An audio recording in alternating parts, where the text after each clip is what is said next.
I was walking back to my car after a doctor's appointment when I spotted her, Karen Winters, the notoriously overbearing HOA president, standing beside my vehicle. Her arms were crossed and she wore that condescending smirk I'd come to dread. As I got closer, I saw something fluttering on the ground. My veteran parking permit, ripped cleanly in two. "Nice try," she said, tapping her foot with mock impatience. "Real veterans aren't your age. You really thought no one would catch on to your little scam?" I didn't say a word. I knelt down and picked up the torn pieces of the permit, one I had waited weeks to receive after completing 3 tours in Afghanistan. My hands were steady, but inside I was boiling with anger. This wasn't the first time Karen had targeted me, but vandalizing my property was a new low. "I'm reporting you for fraud," she continued, pulling out her phone. "Stealing valor is disgusting. People like you make me sick." Before I could respond, the sound of approaching sirens filled the air. Karen's eyes widened, though she kept her smug expression. She had no idea the sirens weren't for me. They were for her. "I'm Alex Mitchell, a retired Army sergeant medically discharged at 32 after an IED struck our convoy. I served 3 tours, earned 2 Purple Hearts, and have a back injury that will never fully heal. I moved to Oak Ridge Estate 6 months ago, hoping for a quiet place to recover, both physically and mentally. The peaceful streets and designated veteran parking near each building seemed ideal, especially on days when walking was painful. During my first week, I noticed an older woman watching me from her porch as I parked in one of the veteran spots. She didn't say anything then, but a few days later she approached me. "Excuse me, young man," she said, her tone sharp. "Those spaces are reserved for veterans only." "I am a veteran, ma'am," I replied calmly, pointing to my permit, hanging from the mirror. She squinted at it skeptically. "You're too young to be a disabled vet," she scoffed. "And that haircut? Doesn't look military to me." I explained I'd been out for nearly a year, hence the longer hair. She just huffed and walked away. That's when I learned her name, Karen. I had no idea then that this was just the start of her campaign against me. Within weeks, her suspicion turned into full-blown harassment. I began finding passive-aggressive notes on my windshield. "Stolen. Valor isn't funny," one read. "Park where civilians belong," said another. She even took photos of my car and license plate, asking neighbors if they believed I was really a vet.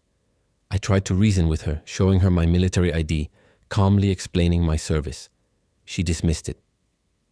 "Those can be bought online," she snapped. Her constant denial of my service hit deeper than I cared to admit. Then she brought it up at an HOA meeting.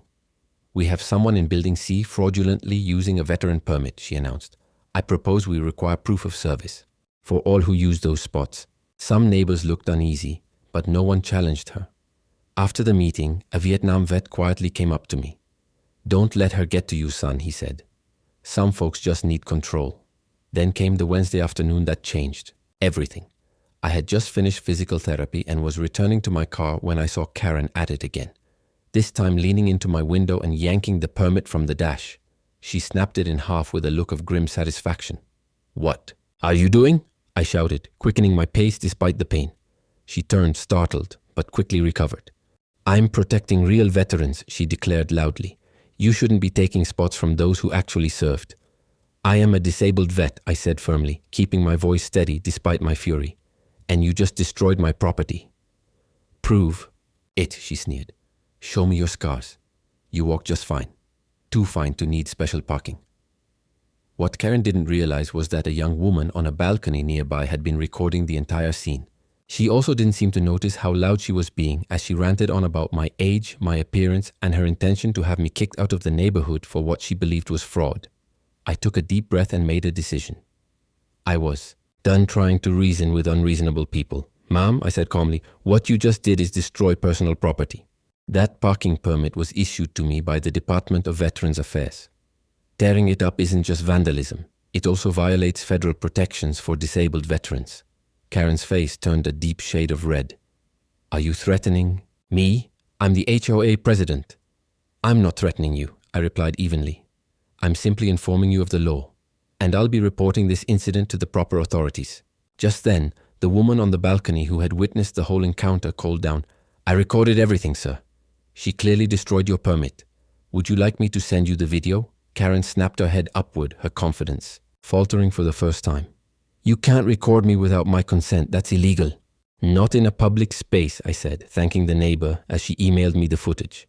That evening, I filed a police report and submitted the video to both local law enforcement and the Department of Veterans Affairs. I also forwarded it to a veterans advocacy group I'm a member of. Within hours, the footage was circulating among other residents and veteran communities online.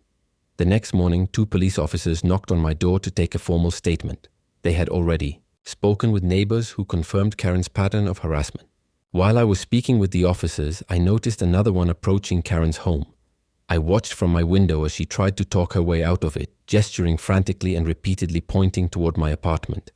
Her anger was written all over her face. Moments later, a second police car pulled up. The mood shifted quickly. Karen's face went pale as one of the officers took out a pair of handcuffs. "This is ridiculous," she yelled, her voice carrying across the street. "I was just doing my job as HOA president. He's the fraud." Neighbors stood outside, quietly watching as Karen was led to the patrol car, still shouting. "I was protecting veterans. Real veterans. This is outrageous." The officer who had taken my statement returned to me. "She's being charged with vandalism, harassment, and potentially violating federal laws protecting disabled veterans," he said. "The district attorney may file additional charges once they've reviewed all the evidence." 2 weeks later, Karen stood before a judge, who ironically was a veteran himself. He had little sympathy for her defense that she was merely enforcing HOA policy. The video and witness statements painted a clear picture of targeted harassment. Karen was ordered to pay a $5,000 fine, sentenced to 200 hours of community service at the local VA hospital, and placed on probation for 2 years. Additionally, the judge ordered Karen to complete an educational course on veterans issues and the Americans with Disabilities Act.